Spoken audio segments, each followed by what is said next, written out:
最近やけに吸い殻が多いから毎日こうやって綺麗に。なんだ。やば、服にヤニ汁ついたにゃ。おいヤニネコ、てめえ。 Every season, there's always one anime that makes you step back, look at your screen, and ask, how did this get greenlit? Enter Yanineko, our chain-smoking cat. The premise is simple: a hyper-addicted, broke, trash-dwelling cat girl named Yanineko, whose entire existence revolves around getting her next nicotine fix. Now, when I first jumped into this, it immediately unlocked a massive wave of nostalgia. It feels like a direct spiritual successor to the unhinged 90s gross out era.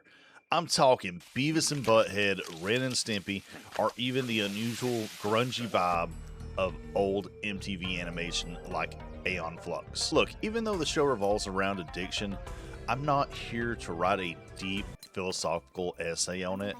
I'm not watching it for the moral lesson. I'm here for the raw, simple, unfiltered visual humor. So today, let's break down why this total disaster of a comedy actually works. At the center of all this chaos is Yanineko. She's an anthropomorphic cat girl living in a filth-covered apartment with zero financial literacy, zero motivation, and a habit of picking up loose smokes off the ground. What makes her work as a character is that she has the classic 90s cartoon DNA.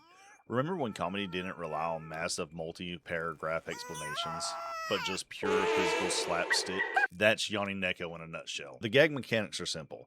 She tries to quit for about 30 seconds, suffers immediate existential dread, and fails in the most absurd way possible. Whether she's ruining job opportunities, catching a cold from living in garbage, or having an over-the-top medical scare, her complete lack of shame is what carries the show. She's a disaster, but she's totally unbothered by it. And that nonchalant attitude makes the physical gags land every single time. Of course, a disaster protagonist needs a cast of characters to react to the mess.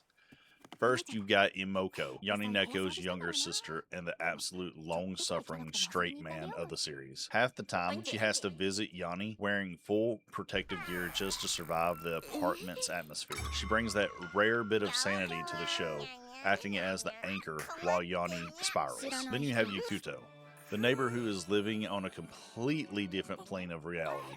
She takes the dark, absurdist edge of the comedy and cranks it up to 11. Add in the ordinary human landlords and neighbors who are just trying to live normal lives while surrounded by feral cat girls, and you get this hilarious contrast between ordinary society and pure, unadulterated madness. What I appreciate most about Yanineko is how unapologetic it is. In the sea of modern slice-of-life anime that can sometimes feel a bit overly sanitized or safe, this show leans straight into the grime. It doesn't take itself seriously, and it never asks you to either.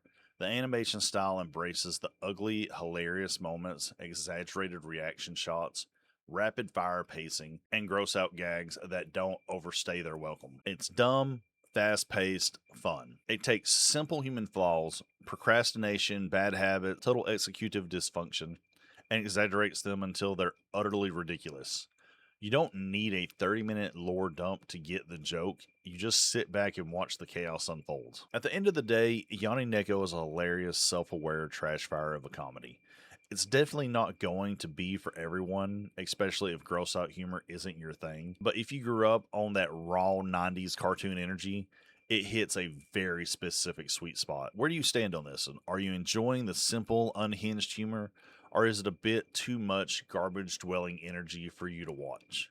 Drop your thoughts in the comment below. If you enjoy this breakdown, hit that like button, subscribe for more anime deep dives, and I'll catch up with you on the next one.